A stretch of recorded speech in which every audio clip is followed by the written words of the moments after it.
Hi, I'm Diane McGarry with Drake Arts. With me today, our co-host, Tom McGarry, Middlesex Community College faculty members, guitarist Raleigh Briggs, Middlesex Community College Music Department Chair and Director of A World of Music concert series, Carmen Rodriguez-Peralta, and ASL interpreter, Julia. We are very excited to have you with us again, Carmen, and to have you here too, Raleigh. We love including Middlesex Community College in our Drake Arts programs. We understand that you have a beautiful and diverse A World of Music concert for us in March. This amazing concert features both solo and ensemble works. Could you tell us a little bit about it? Sure. First of all, thank you for the introduction. So we have a variety of music, as always, including music from the Baroque. We have a lovely piece for solo Baroque violin. We have lots of charming guitar music. We have songs in English and German. Two lovely pieces by Samuel Coleridge Taylor, a 19th century Black composer. A piece by Alberto Ginastera, which combines folk music along with compositional techniques from the 20th century. And then the program will close with the MCC guitar ensemble playing Autumn Leaves and an improvisation. So lots and lots of different types of music.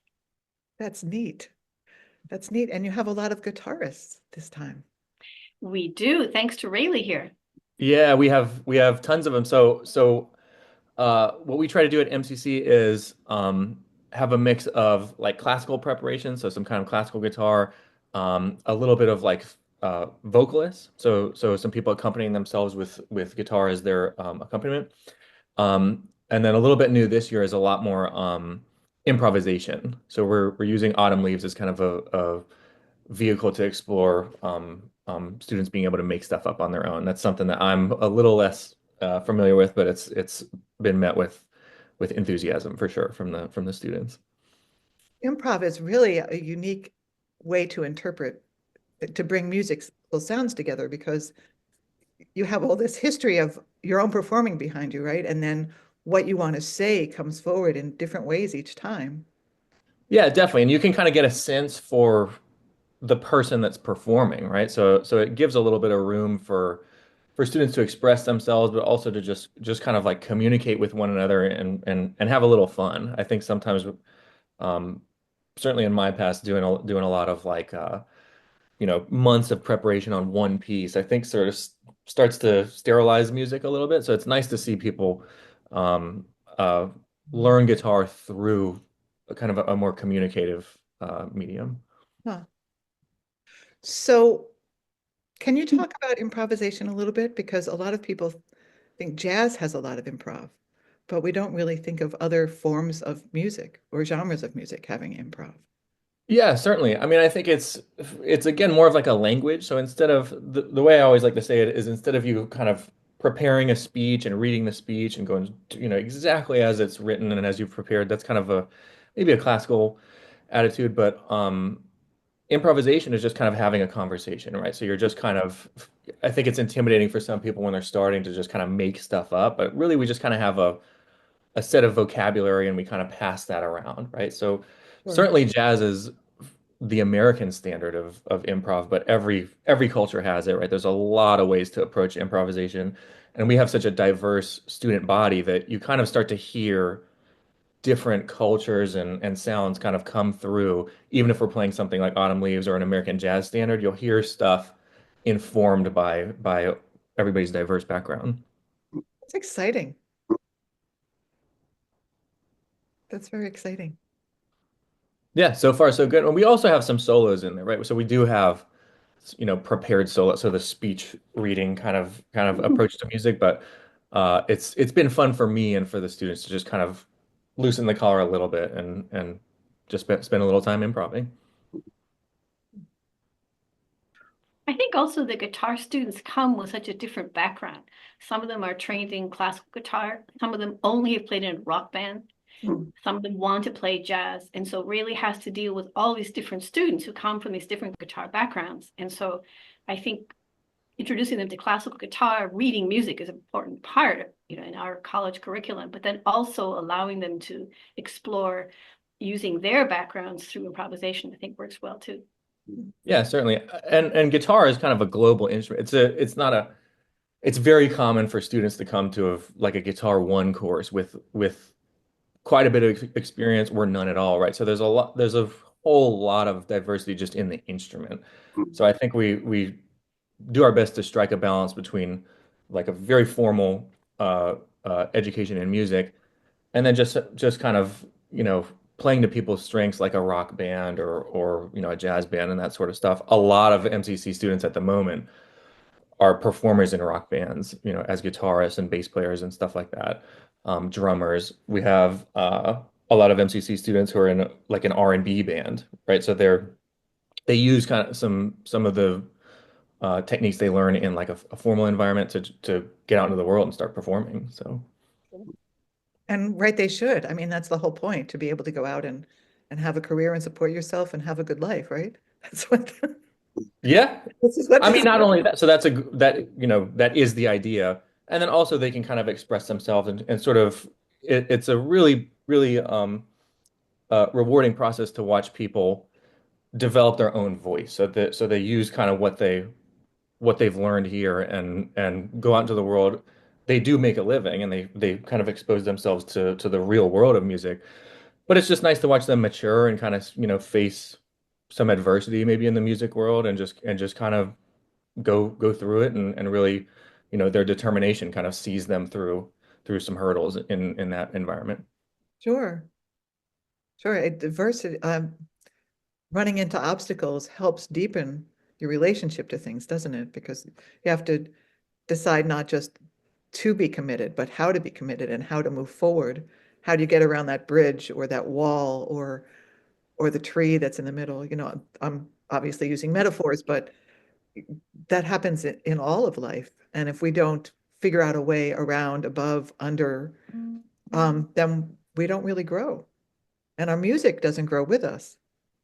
Sure, I think that's for me, that's one of the goals, maybe the point of music is it's certainly a vehicle for self growth, for personal growth. Like if you get good at something, I love watching students get, better at a craft because they sort of develop this personal like self-confidence. So they are way more comfortable performing or scheduling gigs or just being themselves when they have something to kind of base it off of. I think a lot of times students start with like a pretty strong sense of self, but not really the confidence to go out and share it. So hopefully through these performances, they develop that confidence to just kind of go for it. And you're right, that's true with anything in life. I mean, you're going to get hit with adversity. Certainly for myself, music has been a phenomenal way for me to kind of cope with that sort of adversity. And that's what the And arts it's are. a way of connecting, of course, with other people and getting to know fellow students, bringing your art to the outside public, getting feedback from that public. All of that is important also. Yeah, and actually the feedback and the working with the public, I mean, when you're doing a live performance, which unfortunately we can't do here anymore, but when you're doing a live performance, you get the instantaneous feedback from the audience.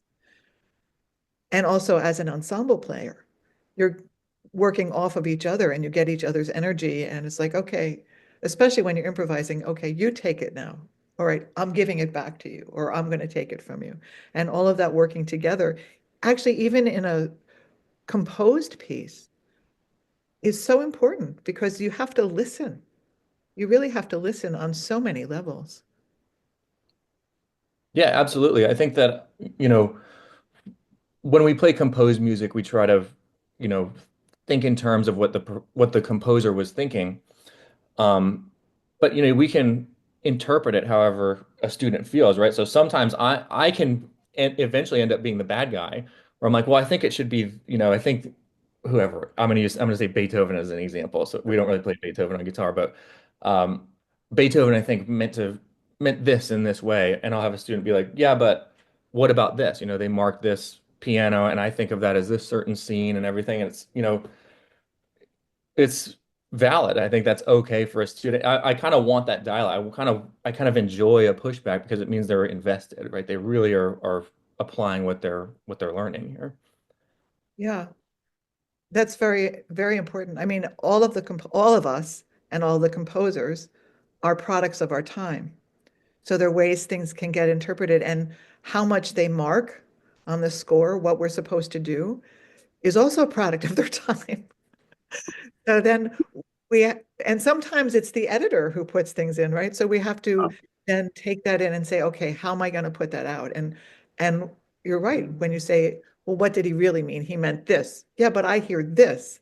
And which is right? And actually, it's very interesting. I was working with his name escapes me at the moment, but I was working with someone about who really did a lot of work on opera and opera scenes, and he would say, think about using a different word or a different emotion. You have all these emotions that you're thinking because of just what the lyrics are on the situation, but what if you threw in one that's completely opposite of that?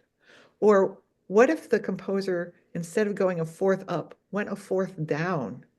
And when you start thinking in that way, what happened for me anyway, was that then there was more of a tension in the actual piece because every movement, every step of sound was a choice, new and fresh at that moment.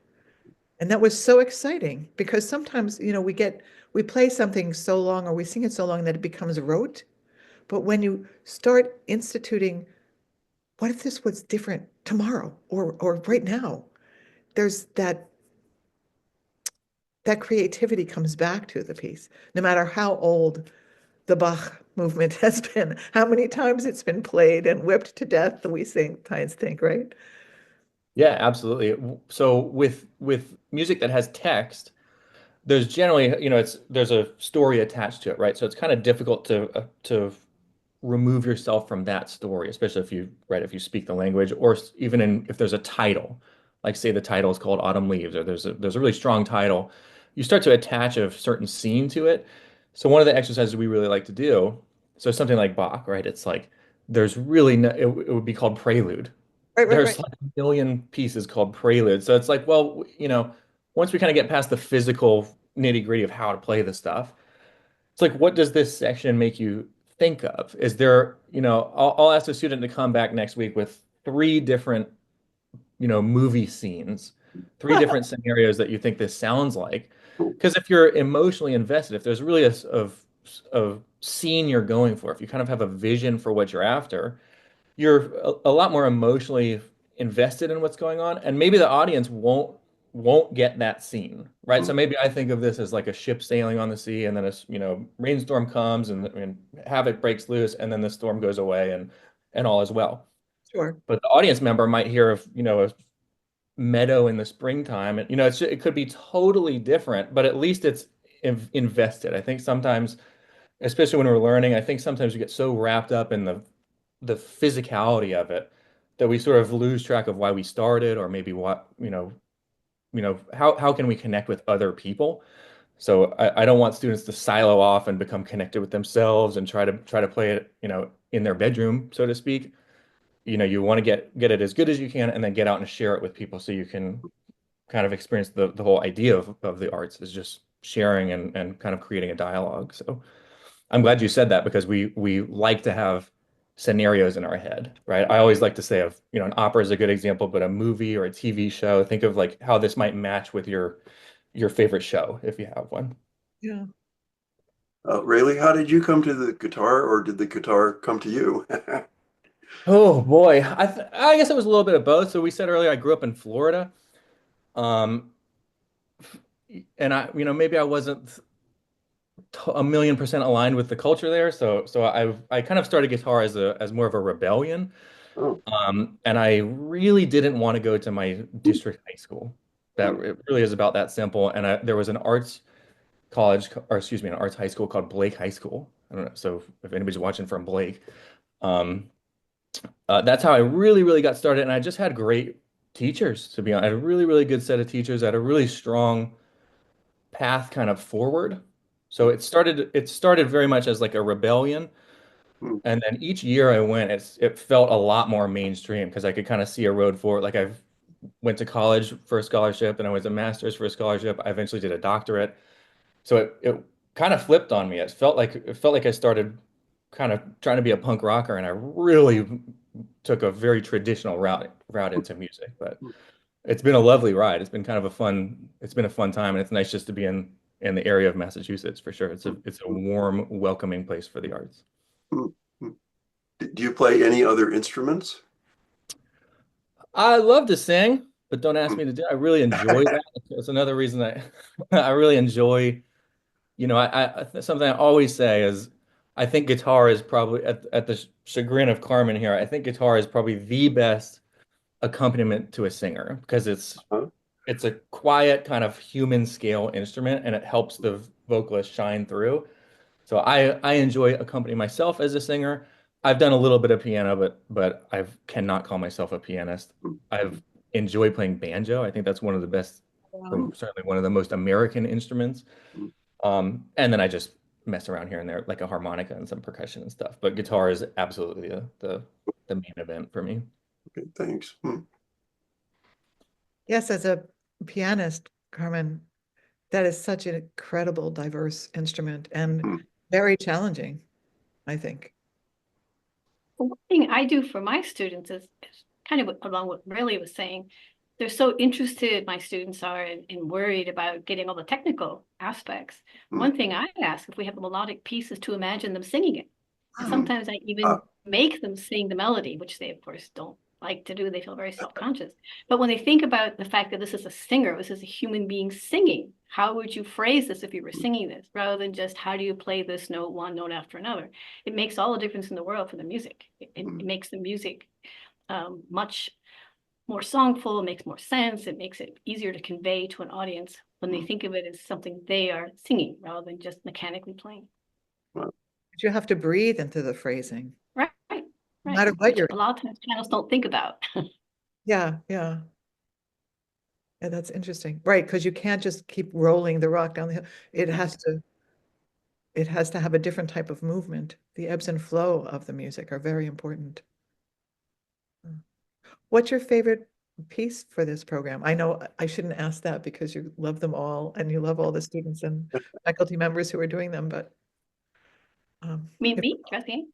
Well, I really enjoy, for this piece, this particular program, I played a piece by Ginastera, and I hadn't played this in very, very many years. And so it was fun to come back and revisit it and realize what a great piece it was and how he so effectively combined this folk music from Argentina Mm. using all of these really exciting 20th century compositional techniques. There's chord clusters and polyharmony, and yet it's a piece that audiences love because the rhythm is so vital and so exciting. And I really appreciated how well written the piece was, even though it's 6 very short movements, but the way he puts them together and the variety of each movement is very, very clever, very well written. Mm. do you find when you go back to pieces that it's not just coming back to an old friend, but it also has grown as you have grown as a musician and a person? Oh, for sure. At the time I played this piece, I hadn't done much by Ginastera, and now I've returned to this piece. I've played quite a few pieces by Ginastera, as well as other Latin American composers of the same time period. So I can see how he influenced other composers, what he took from other composers, how he even was inspired by Stravinsky, for example, in some of the ways, even though it doesn't sound like Stravinsky, but some of the techniques that he used. That's neat. That's very neat. So I hope you enjoy that piece. It's a lot of fun to play. That's something to look forward to. Wow. Yes. Is there I'd anything like else? to mention, yeah, I'd like to mention that some of the students and alumni, if I could. So Sure. what's really exciting about this program, I think, is that we have 3 alumni that came back to Oh. play. So the Baroque violinist is finishing up her master's at Langy School of Music. This is Sarah Keel.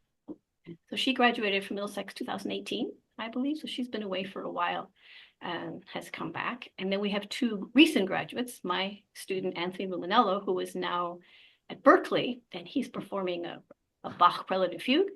And then a very recent graduate who was a singer who came back to perform a lovely aria in Italian. So we try to keep in touch with these students and to give them opportunities to come back and play. And it's really fun because they were our students. So we have 3 faculty members playing, Raley, myself, and Daniel Fridley, and these were students that we worked with when they were students here, as well as a lot of current students, and those are mainly the guitarists who are still with us. Yeah. It's nice to see that growth and have that camaraderie. Hmm. with your colleagues. It's really, and performing is such a different skill, yeah, than Raleigh, you talked about you don't want them just playing in their room, but going out, and getting over that performance anxiety to actually open yourself up to an Yeah, audience. there's only one way through that as well. I mean, certainly we want to prepare as best we can, but you want to have performed a few times. That's why in class we always have, I like mandate, we have to have some performance experience. We do a lot of performing. The guitar program has been pretty active in the Lowell area, doing some gigs around town. And students appreciate that because when a bigger gig comes up, or maybe a more nerve-wracking situation, instead of it being the first time it really happens, they're way more comfortable, and they're professional musicians. They just treat it like this is the next day of work we got to do. We do the same thing we've done for class time and gigs and stuff like that. So I always liken it to the different, the way we experience music so much now is it's recorded. So I think that's really gotten into all of our heads a bit, where, you know, I think of that a lot more like painting. Like when you go to the recording studio and you do 300 takes, and you pick your favorite one, and then there's a mixing engineer, then a master. It's very much like we're not releasing this until it's ready for the world. So I think kind of some of performance is remembering what that art is like, and just kind of experiencing it, and going and seeing some performances and hearing, live music. It's very humanizing, right? It's very much like if you make a mistake, there's no eraser. You can't go back. And so just kind of getting comfortable with going forward as cozy as you can get with that. And like I say, the more you do it, the more easy that becomes. I'm 70, so I remember hearing about people who performed without microphones, without any electronic equipment, and without any recording, right? I mean, you had some early recordings that were like all the scratchy 78s, but you could only hear somebody in person, and whatever they did had to reach the back of the hall, however big that hall was. And it's such a different feeling.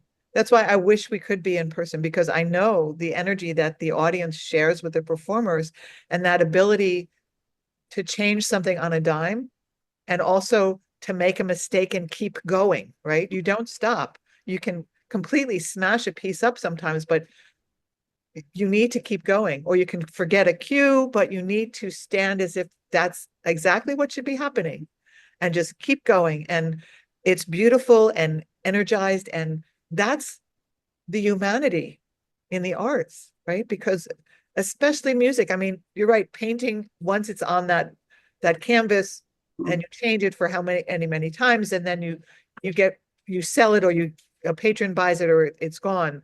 But when you don't have a recording of something,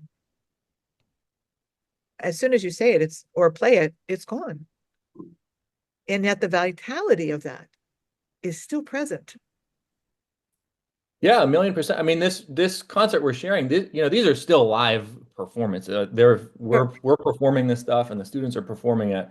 Um, I guess what I mean is the way like if I go to the grocery store, there's always music being played, and if like the way I consume music, it's just very sterilized, very distant Oh, from no, the I know. moment that it happens. So um there's art to that, right? So the equipment and all this stuff. So I'm not great at like mic placement and all this sort of stuff, right? That's very much not in my wheelhouse. I recognize that as an art, but um, you know, something I always tell students, this is kind of why music was written down. This is kind of why being able to read music on guitar is so important, because there has not always been this like learning by rote or recorded music. Like you needed to be with if you wanted to hear music, you either had to do it yourself, right? You could be, after dinner with your family and friends, you could be playing a song, or you had to really kind of make a pilgrimage. You had to go out to a concert and experience it for yourself, right? So I think there's just tremendous value in putting yourself in that situation and really performing. Yeah, I do And too. attending concerts too. And which is one of the reasons we have this concert series at Middlesex, because a lot of students aren't used to going, especially to classical concerts or chamber music concerts. And so now they have a chance, free concerts right there on campus. Mm. And they get to hear their faculty members, their fellow students play live. And then we do record most of these concerts. And so when we have the recordings posted, we always label this as a live recording of a concert, a recording of a live concert. And so if you hear a mistake there, you understand, oh, that's a live concert. And that's how it should be. It doesn't have that kind of sterile atmosphere, is really saying, because it did happen, even though you're watching it on the screen, it's still something that happened live. And you hear the audience reaction, you hear them clapping, and you can sense the excitement that the audience felt, the performers felt. Yeah. Yeah, I agree with you, Carmen. It's so important. And it's something that I regret that we're moving away from. And at the same time, I love the fact that all of this is available more widely to people, because you have people who can't physically travel to hear a concert for whatever reason, or they're either in a part of the country where there aren't concerts, or they're disabled, or they're in the hospital, or a nursing home or someplace. And it's just a wonderful gift. And yet at the same time, I think we need to have in our mind, yeah, there's a different way this was, and it was more human to human, more person to person. And that's a gap we're trying to bridge with this, which isn't always easy. It's not easy at all. I love that you do these concerts. I love that you have this opportunity for the community. It's so, so vital and important. Yeah, thank you. Thank you both for coming together with us and offering your information on your wonderful concert. We look so forward to having it with you here on Drake at Arts. That will be our March Arts Saturday. We'd also like to thank our very generous sponsors for making this and all of our programs possible. We couldn't be doing this without them. If you're interested in being a sponsor, please get in touch with us at drakeatarts.com/donate or email us at drakeatarts@gmail.com. For more information about our Art Saturdays and other programs, check out our website, and again, email us. That's drakeatarts.com and drakeatarts@gmail.com. This and all our programs are archived on the Drake at Arts YouTube channel. That's youtube.com/@drakeatarts. Thank you so much for joining us today. Thank you. Thank you.